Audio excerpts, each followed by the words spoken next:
Мрзеливиот дрвар и неволјата. Си бил еден мрзелив дрвар.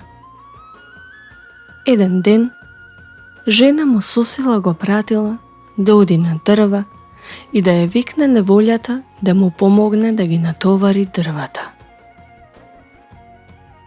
Пошол дрварот в планина и со голема мрза набрал дрва.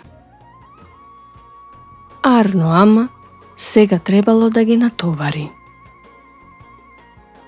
Се вртел, да ја види неволјата од некоја страна.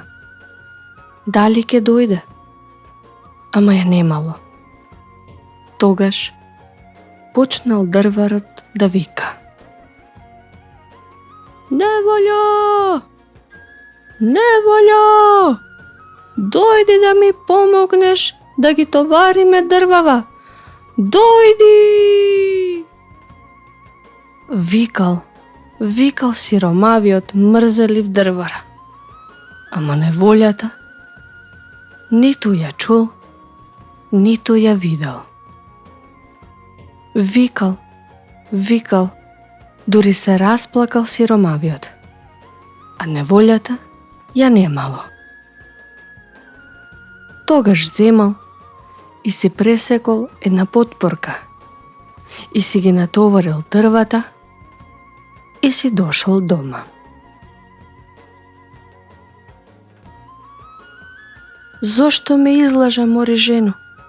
Зошто ме излажа дека имало неволја в планина што ќе ми помогне во товарењето? Јас се скинав викајки по неа и не дојде. Дури не пресеков едно потпорче. Без тоа не можев да товарам. Ете, тоа е неволја, домаќине. Потпорчето што си го пресекол и ти помогнало, му рекла со смеа жена му.